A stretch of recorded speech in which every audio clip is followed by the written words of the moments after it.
मुफ्ती तारिक मसूद के बयानात के लिए तारिक मसूद एक्सक्लूसिव को सब्सक्राइब करें। तारिक मसूद एक्सक्लूसिव।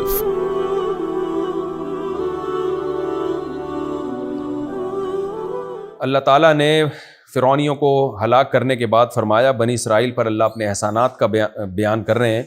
देखो, वलक़द नज्जयना बनी इसराइल, हमने बनी इसराइल को कैसे निजात दी, मिनल अज़ाबिल मुहीन, एक ज़िल्लत वाले अज़ाब से, जलील करके रखा हुआ था उसने।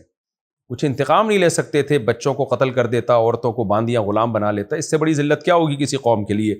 हमने निजात दे दी मिन फ़िरौन, और वो जलील करने वाला अज़ाब क्या था, फ़िरौन था, यानी फ़िरौन की शक्ल में मुसल्लत था। और वो फ़िरौन क्या था, इन्नहु काना आलियन, वो बड़ा सरकश था, मिनल मुसरिफ़ीन, और हद से तजावुज़, सरकशी की भी एक लिमिट होती है ना, उसको भी उसने बाउंड्री क्रॉस कर दी थी उसने। वलक़द इख्तरनाहुम, और हमने बनी इसराइल पर एहसान किया, हमने उनको सेलेक्ट किया था, अला इल्मिन, इल्म की बेस पर, यानी हम जानते थे कि सिलेक्शन के काबिल यही कौम है, तमाम जहानों में हमने इसी को फजीलत देनी है। वजह क्या है भाई, इनके पास आसमानी तालीमात हैं। ये कितनी बड़ी दलील है कि जिस कौम के पास आसमानी तालीमात होती हैं, अल्लाह की नज़र में वो कौम सबसे अफजल होती है। आज भी हम गैर मुस्लिमों की तारीफ़ें करते हैं, लेकिन फजीलत मुसलमानों की है। वजह क्या है, गैर मुस्लिम के पास आसमानी तालीमात नहीं है, उसे हलाल और हराम का नहीं पता, उसे ज़िना में और निकाह में फ़र्क नहीं पता, उसे शराब में और दूध में फ़र्क नहीं पता, तो तहारत में और नापाकी का फ़र्क नहीं मालूम उसको। तो इसलिए अल्लाह कहते हैं कि हमने बनी इसराइल को अपने इल्म की बेस पर फजीलत दी थी। वो इल्म क्या था, वो ये इल्म था, अल्लाह के इल्म में ये बात थी कि इनके पास आसमानी किताबें हैं, पैगम्बर इनमें आए हैं, तो ये दुनिया को गाइड कर सकते हैं। तो हमने इस लिहाज से उनको फजीलत दी तमाम जहान वालों पर। तो मुराद उस ज़माने के तमाम जहान वाले, क़यामत तक के लिए नहीं। तो इसलिए कि इजमाए उम्मत के और कुरान और सुन्नत के ख़िलाफ़ है कि यहूद को अल्लाह ने हर दौर में तमाम जहान पर फजीलत दी हो, ऐसा नहीं है। वातईनाहुम मिनल आयात, और हमने उनको निशानियाँ दी थी, माफ़ी ही, वो निशानियाँ जिसमें बलाउ मुबीन, खुली आजमाइश भी थी। इतने मोजज़े मूसा अलैहिस्सलाम के दिखा दिए कि जिसमें आजमाइश भी थी कि अब दीन पर कायम रहते हो या नहीं रहते। और बाज़ ने बला का यहाँ तर्जुमा किया है नेमत से, क्योंकि नेमत भी आजमाइश होती है, यानी खुली नेमतें थीं उसमें। इन्नहा उलाई ला यक़ूलून, अल्लाह अब असल मज़मून की तरफ आते हैं कि ये मुशरिकीन वही रट लगा के रखते हैं कि देखें, कुरान जितने वाक़यात बयान करता है, चाहे बनी इसराइल के हों या जन्नत जहन्नम, उसका मुद्दा एक ही होता है कि अल्लाह की तौहीद पर ईमान ले आओ, मौत के बाद की ज़िंदगी पर ईमान लाओ, ताकि अपने अमल को दुरुस्त कर सको।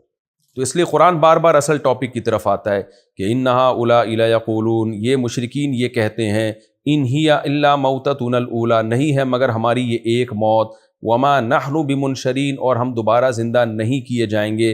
फ़ातू बि आबाइना इन कुंतुम सादिकीन, अगर दोबारा ज़िंदगी मुमकिन है तो ए नबी आप अल्लाह से कहें कि हमारे बाप दादाओं को ज़िंदा कर दे।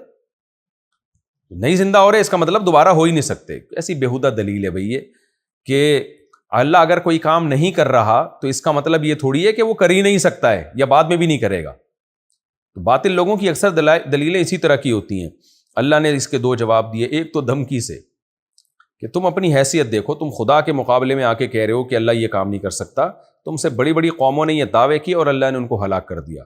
अहुम खैरुन, ये मुशरिकीन मक्का बेहतर है या कौम तुब्बा, वल्लदीन मिन क़ब्लिहिम, या कौम तुब्बा से पहले जो कौमें गुजरी हैं। कौम तुब्बा क्या थी, इसकी में तफसीर में दो राय दी गई हैं। एक तो ये कि हज़रत ईसा अलैहिस्सलाम से पहले यमन का जो बादशाह था ना, उसका लक़ब था तुब्बा, ताबे से निकला है, जिसको बहुत ज़्यादा लोगों ने जिसकी इत्तिबा की हो, तो इसलिए उसको तुब्बा कहा गया कि इसकी इत्तिबा बहुत ज़्यादा की गई है।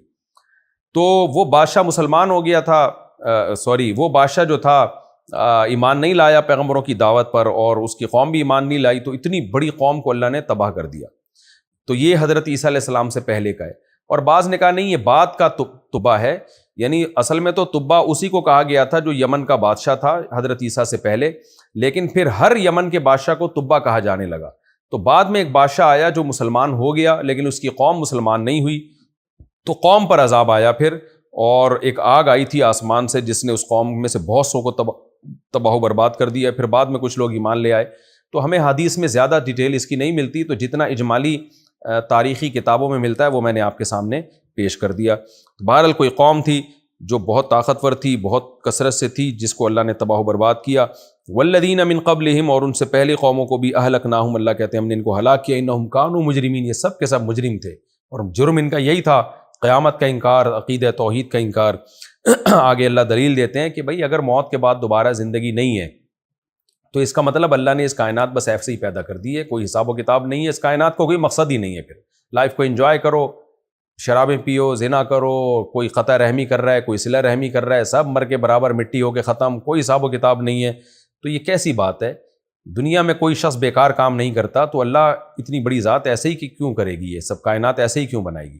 تو اس کائنات کا مقصد انسان کی خدمت ہے، اور انسان کا مقصد اللہ کی فرما برداری ہے۔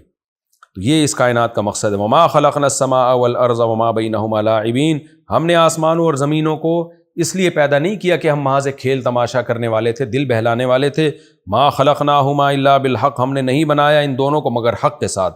حق کا مطلب حکمت کے ساتھ بنایا، باطل نہیں بنایا۔ اگر بغیر حکمت کے بنایا اس کا مطلب باطل بنایا، اس کی بنا باطل پر ہے۔ اگر کسی حکمت سے بنایا تو اس کی بنا حق پر ہے۔ وَلَٰكِنَّ أَكْثَرَهُمْ لَا يَعْلَمُونَ، لیکن اکثر لوگ نہیں جانتے۔ اور وہ حکمت کیا ہے؟ وہ یہی ہے کہ کائنات انسان کے لیے، اور انسان اس کائنات میں غور کر کے اللہ تک پہنچے اور پھر اللہ کی فرما برداری کرے۔ إِنَّ يَوْمَ الْفَصْلِ مِيقَاتُهُمْ أَجْمَعِينَ، تم کہتے ہو موت کے بعد زندگی نہیں ہے، اللہ کہتا ہے فیصلے کا دن، میقات ایک وقت مقرر ہے ان سب لوگوں کے لیے۔ ایک وقت ہمارے علم میں ہے، تم کہہ رہے ہو آئے گی کہ نہیں آئے گی، ہم کہہ رہے ہیں ہمیں یہ بھی پتہ ہے کہ کب آئے گی وہ قیامت۔ یوم لا یغنی مولا عن مولا شیئا، یہ وہ دن ہوگا جس دن کوئی دوست کسی دوست کے کام نہیں آئے گا۔ ولا هم ینصرون، اور ان کی مدد نہیں کی جائے گی، الا من رحم اللہ، ہاں اس کی مدد ہوگی جس پر اللہ رحم کرے۔ اور یہ وہ لوگ ہوں گے جو توحید پرست ہوں گے، کبائر سے بچتے ہوں گے۔ انہ هو العزیز الرحیم، وہ زبردست غالب اور رحم کرنے والا ہے۔